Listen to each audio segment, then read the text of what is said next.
And then you date this beautiful girl, and that beautiful girl would be Tom Brady, like the most beautiful woman ever. And you knew that was going to be fleeting, but that relationship, you learn more than dating the friends with benefits. So then the beautiful girl, she moves to London or whatever to get another job. And then you go, oh, I'm on a bit of a dry spell. I should go back to the friends with... No. There is a reason why Jameis didn't win here. I don't know what the reason is, because he sucks at football. He's technically good. Like, he's throwing 5,000 yards good.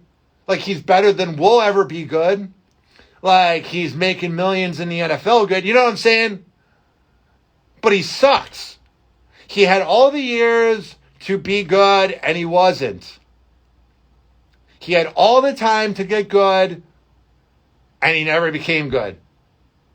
And honestly, us Tampa Bay, a.k.a. Tampa Bay, we can't take the foot off the pedal when it comes to being winners here. Because insanity is doing the same thing over and over again and expecting different things to happen. And going back to Jay in this, you're going to be at best 10-7, at best 9-8. It's weird saying that there's 17 games. We should either go for Russell Wilson, because you know Sierra wants to get the hell out of Seattle. You know Sierra doesn't dig that it's cloudy there. You know that Sierra is like, Russell, can we leave? I can't take this. And hey, there is no other city that would love Sierra than Tampa Bay. Because I think she would do things for the community. I could just see her vibing really well here. I just picture when Sierra and Russell Wilson are hanging out, and it's very cloudy out, and it's very like dreary in Seattle. I just see them bored. And she sees all the other people they know, all the other quarterbacks doing well in different cities that are warm.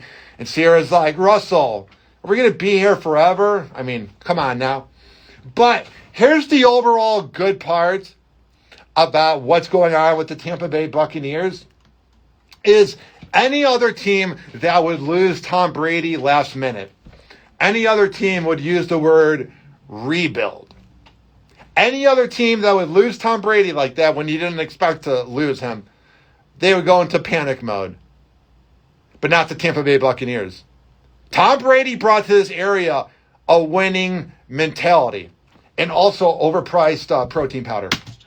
Jason Light said it didn't come as a complete shock when Tom Brady decided to retire this week. But as our Kevin Lewis explains, the Bucs are going to look to the past so they can maintain their standard of success.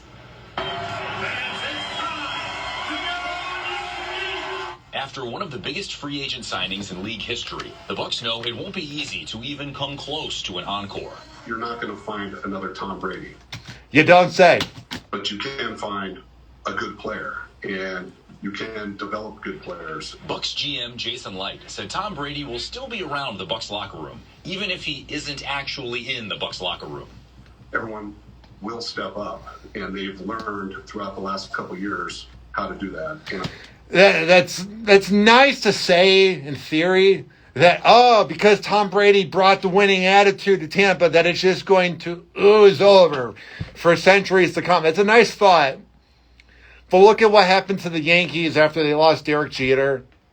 Look at what happened to the Bulls when they lost Michael Jordan. Look at what happened to the Colts when they lost Peyton Manning. Like, I know they got Andrew Luck, but you know what I'm saying? Like, you need a quarterback. It's good and all to say, yeah, it's going to be great because he brought us a winning attitude. Yeah, he brought you a winning attitude for 2 seasons, and then he retired. So is that winning attitude going to save you when you almost lose to the New York Jets? Is that winning attitude just going to bring you back when you're down against the Rams? No. We need to get Aaron Rodgers because I just think that'd be hilarious. I would love to see him. I could imagine him and his anti-vax and his just conspiracy theories. I could see him just really digging Florida. Like if Aaron Rodgers were to go to the Buccaneers, he would become an immediate Florida man. Like it'd be great. I think just the experience that they've had the last couple of years playing with Tom Brady are lessons that are invaluable. So if you're going to have the same players, Gronk's not going to come back. But if you're having the same players, then just get a really good quarterback. Do whatever you can to get Russell Wilson. Do whatever you can to get Aaron Rodgers. Anybody. You can't go with the backups we have. That's not going to get it done. We just had caviar for 2 years, and you can't go back to having takeout. You know what I mean? Like, we literally were champions of the world. We were being seen on all entertainment news sites. We were being seen worldwide. Tampa Bay, the best part of Florida, was being seen throughout the world. And now we won't be because we don't have Tom Brady. And that's just a fact. But if you get somebody like a Russell Wilson or an Aaron Rodgers or a flashy quarterback, you can keep that swag going. Now the Bucs are having a little deja vu, entering an offseason with big question marks at quarterback. We were in this situation a couple of years ago where Bruce and I both said, we'll have to look behind door number 2, and we're at that position again. Light says the Bucs are happy with the progress of second-round pick Kyle Trask, but they are not in a hurry to name him as Brady's successor. Whether that's someone in-house, whether that's there's the draft, there's trades, there's free agency. We're going to explore all. Well, you're not going to find a winner in a draft. I mean, get the hell out of here. That's in the draft, yeah. And what, get some third-rounder? I mean, yeah, they're good enough to play in the NFL, but no, get the hell out of here. Hi, you're on the air. Hi, I was just wondering, if we do get, for some reason, Aaron Rodgers or Russell Wilson, and they come in and they win a Super Bowl, which, would be very difficult to do, wouldn't that, kind of make Tom Brady look really bad? That, not only can he and, other random guys, Aaron Rodgers is not just a random guy, but, Russell Wilson come in, win the ring, they're like, well, maybe Tom Brady wasn't the reason why they won. I could see where that's going, but it would have to be does the defense carry the team? And if you brought in a Russell Wilson, where the defense has always been better, the defense helps him be in the game. But the reason why I don't think that would happen is because Brady was carrying. You know what I mean? Dude, we should have won against the Rams. I'm saying we, I'm a diehard fan, but I just despise everything Rams. I don't like Matthew because now all of a sudden he got lucky. Okay. All right.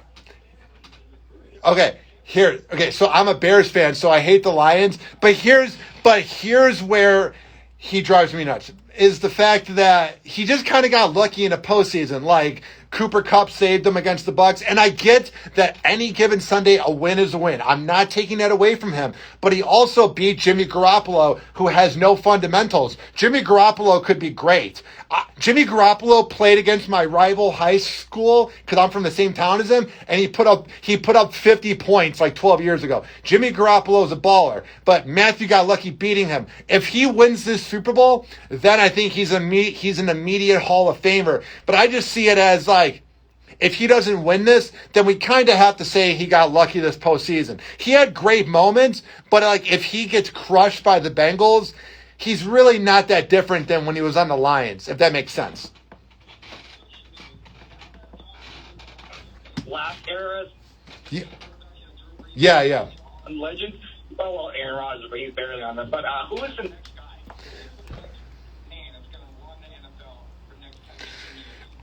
I think Patrick Mahomes. I just think he chokes a lot. He's regressing, but any team would take that regression. And the fact that they go to a AFC championship, I believe, they lose to Brady, then they go to the Super Bowl, then they lose last year in the Super Bowl, and then they lose in the AFC championship. I don't know fundamentals of football. I sucked. I never made a team, but it's regression, but the Cleveland Browns would take that. You know what I mean? So I think he just needs to get better because Patrick Mahomes, bro, what do you think of his mother and his girlfriend and his brother? They're cool, but they seem to sometimes make it about them.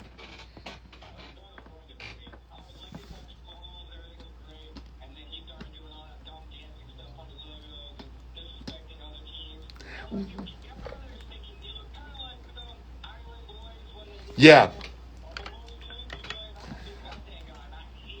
I will say, Randy Mahomes has been on the Miggs and Swig Show, and she is a delight. She is awesome. She said on air that Patrick Mahomes growing up would get trophies and different awards, and he would never brag about it, and they would find out about it and all his good grades because he would put it in his closet. And they would go, like, he never bragged. He never bragged about having anything. And to me, that's what makes Patrick Mahomes great, is that he's not, like, braggadocious. He's just a baller.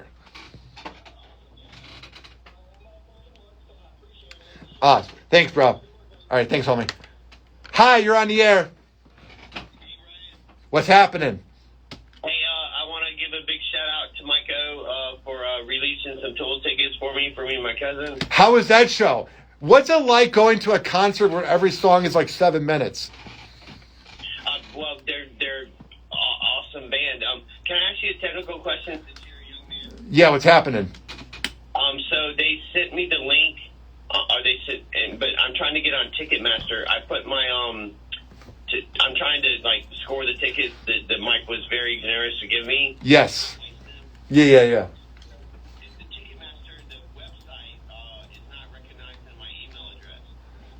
That's weird. Okay. Here's what you can do. So let me see here. 727-579-1025, 1-800-771-1025. Go to theboneonline.com. Click on more, then click on contact us, and there is Mike Olivero's office number, and I believe he is in the office right now. And that's for anybody listening that has anything they want to ask. Like, he's a busy guy, so ask if, you know what I'm saying. But yeah. Yes, sir, 2 to 4. I'm in for Miggs and Swig, but 2 to 4 is Mike O, yes. But maybe I could should I do that or just call him on air? How about this? 727-579-1025. I'm just filling time. Call during the Mike O show at like 2:05, and then Corey will give you the info because Corey also works with him. Sounds good, my man? Oh, jeez.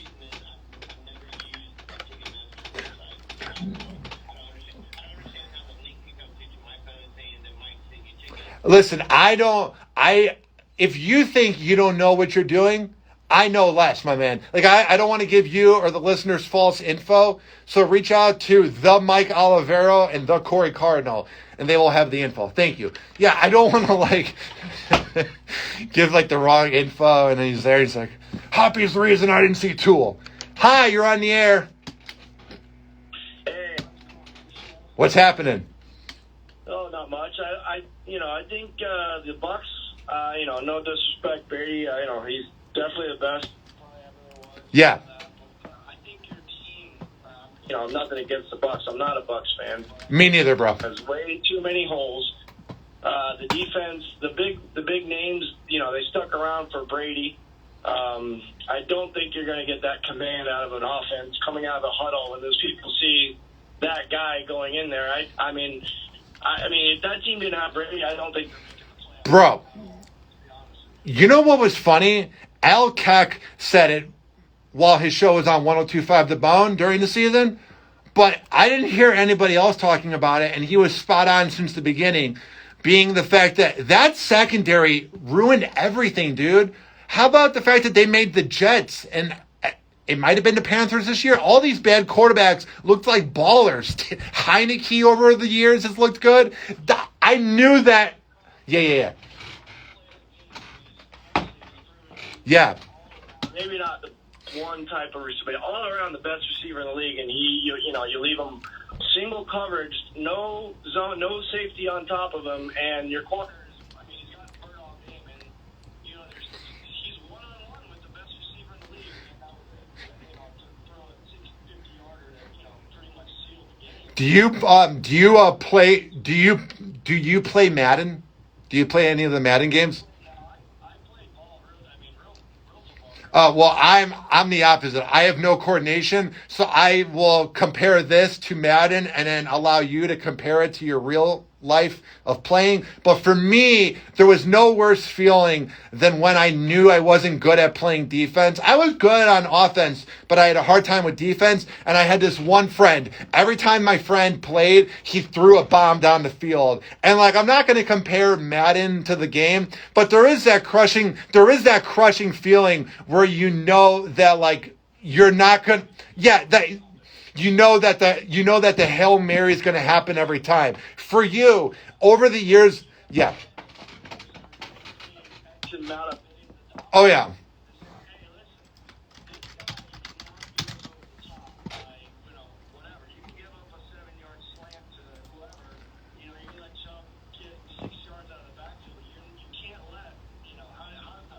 And this is all I will say, because I want to say this nicely. But Todd Bowles was the coach of the New York Jets. However you want to take how I'm saying that, and he was the head of our defense. You know what I'm saying? And that's all I got. That's all I got to say.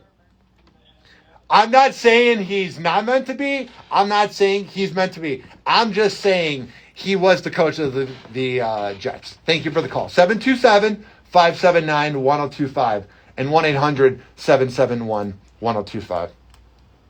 Now, I'm really big into adult animation. No, not the weird kind. I like Simpsons, Futurama. But to me, F is for Family on Netflix with Bill Burr is probably one of the most underappreciated shows of the last 7 years. It didn't help its cause that they released a new season every 18 months, and by the time they released a new season, there were already 2 new seasons of Big Mouth. But let me tell you, ladies and gentlemen, boys and girls, that F is for Family is quite possibly one of the greatest shows ever. And it has 8 episodes in each season. And the latest season that's out is the last season. And I got 2 episodes left. And the thing is, I don't even want to watch them because I'm sad that I'll never get to see another F is for Family.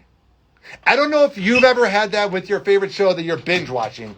But you almost like wait a few days because it's like you don't want to like eat all the cake. You know what I mean? You don't want to be like, oh, I'll never see an episode again. That's how good it is. Because I know when people think of adult cartoons, they think of how awful Family Guy is and how awful The Simpsons is now. But F is for Family really did it. I wanted to play some clips of F is for Family on air, but I cannot because there's the FCC and Frank Murphy literally goes past all the words of the FCC every 2 words. It's a very vulgar show, so I cannot play it on air. The most I can do is play that intro. But let me tell you that F is for Family is a legit show. Also, I got done watching the Ray Donovan movie, which I didn't even know that Ray Donovan, the show that was on Showtime about a fixer who fixes problems for the original lead involving murder and things like that. It's kind of like the Mafia, but not really. It's like a Sopranos, but not really. It was a good show. But the ending of the show, when it ended like 2 years ago, was atrocious. It left a lot of cliffhangers. It was awful. So I just found out from Mike Olivero, who's on the Mike O Show next on 102.5 The Bone from 2 to 4 with Denise Denise and Corey Cardinal and myself. I found out that they made a Ray Donovan movie. There had been no promotion about it. So all these angry Ray Donovan fans like me that thought the show ended awfully had no idea that the movie that is on Showtime On Demand, the movie in an hour and 40 minutes was better than Ray Donovan ever was in 7 or 8 seasons. And it was unbelievable. It was the equivalent to the Simpson movie being better than any of the episodes they put out in the 2000s. I don't know what it is when TV shows then make movies and the movies are usually better. Like, where was that writing team that ended Ray Donovan perfectly in the Ray Donovan movie? Why wasn't that writing team in the show? Were they planning on making the movie, or is Hollywood that dumb? I'm just saying. 727-579-1025 and 1-800-771-1025. All right. We're going to take a quick break.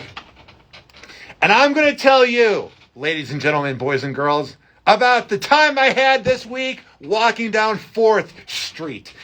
And let me tell you, it's weird.